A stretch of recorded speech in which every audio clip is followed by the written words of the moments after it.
What up, guys? Your boy Young Black. I know I ain't made a video in a while. I've been real busy. Um, I also might be taking a little business trip, so I might not be making videos for a while.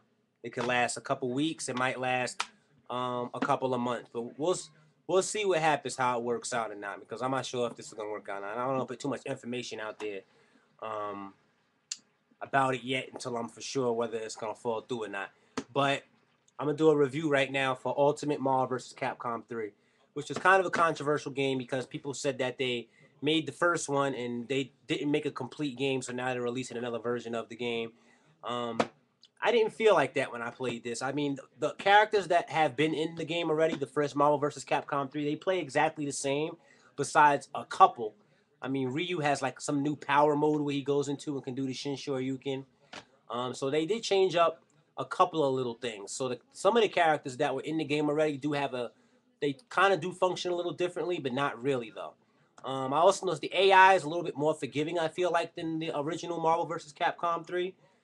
Um, and I feel like the gameplay is a little more smoother. All the tweaks have been worked out, and most of all the glitches, like all the endless combos and all that type of shit that people were taking advantage of, are basically gone now. I mean, there's still stuff that people could take advantage of. You know how these fighting games are. People are gonna break them down and get the arcade sticks down and figure out everything in the game so that they could get online and really take advantage of the battle system in the game. But this game is really cool. I like all the new characters. They added 12 new characters, 6 new stages. I like most of the new characters except for like maybe two. The little raccoon, Rocket Raccoon, I think his name is, and Phoenix Wright.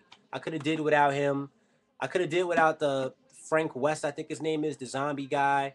I could have did without him. They just seem out of place, and they're kind of like comedic characters.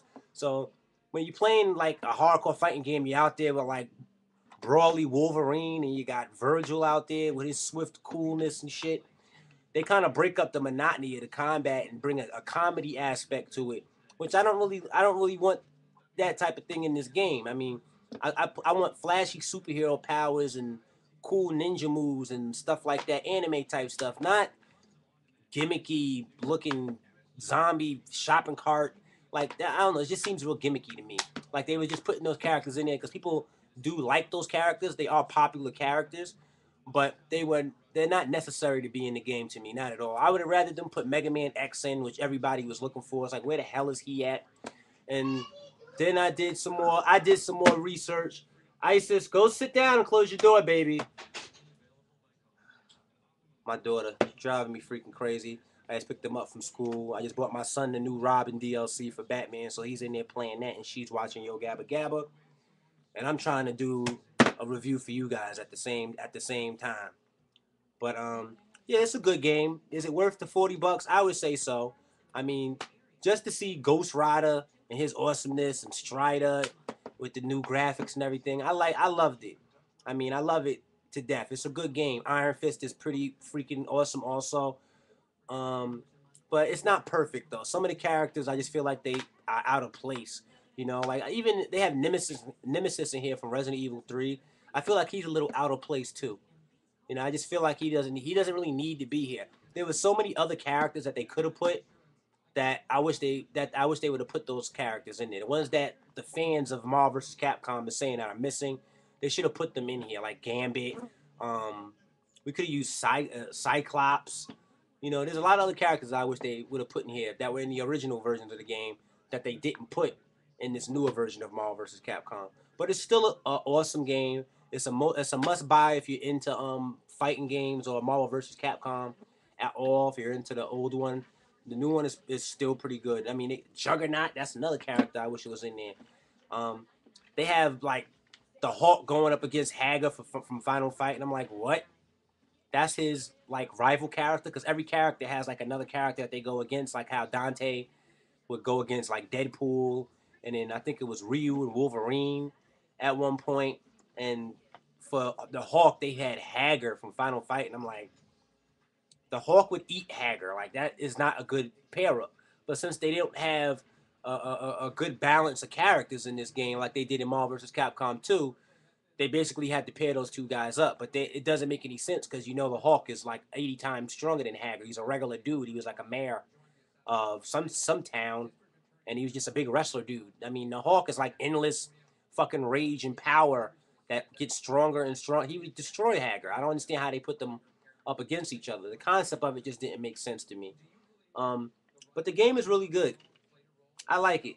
You know, it's balanced out very well compared to the first one. I felt like the first game, the AI would just start to get cheesy and start just raping the hell out of you on some crazy shit for no apparent reason after you done beat basically the whole game. The last two fights, it would just go through the roof. This game, the AI is a lot more balanced and it doesn't. It's a little more forgiving. You know what I mean? Also, I like that they gave you two covers. This is one cover, and then when you turn the game around,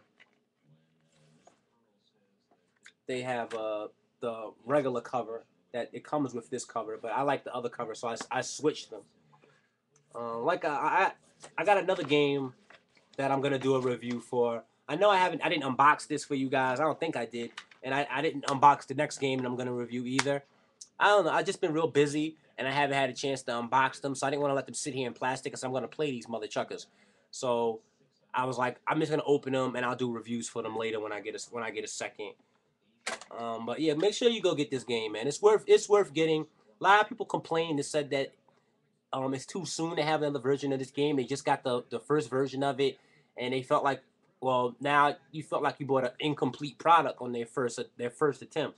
I didn't feel like that because I said this in another video. Capcom has been doing this type of thing for years. You would go to the arcade and play Street Fighter 2, and then you would go there a couple months later, and it'd be Super Street Fighter 2. So this is in Capcom's normal MO. You know, this is their normal marketing objective with how they do these games.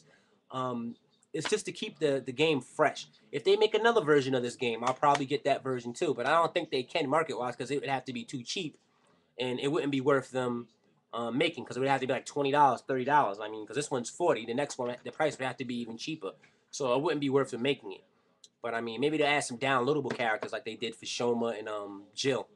Right? It was like Claire, Shoma and Claire. I think that is. I don't know. I don't play with either one of those characters, but I did download them to have the full roster. Go ahead, baby. Got my kids home. I just went and got my son the Batman Robin DLC. He's been dying for that. I got him Nightwing now. He has Robin. Um, that's basically it, guys. Make sure you go get this game if you're into it, or if you were thinking about it and saying, "No, I got the first one." No, this is actually worth getting. They've made a lot of tweaks to the game that if you're a real hardcore player of this game, you know, not to say you got to be a master of it, but if you're somebody who really wants to sit down and learn the aspects of how the characters work, they did tweak a lot. So certain characters are going to feel slightly different, like with combo timing and bouncing characters and knocking them back up type of things. And like that, they changed that a little bit for certain characters to make it more fair. But it's a really, really good game. Make sure you go pick this up. All right, Real Gamers Stand Up. I'll be back with my next review.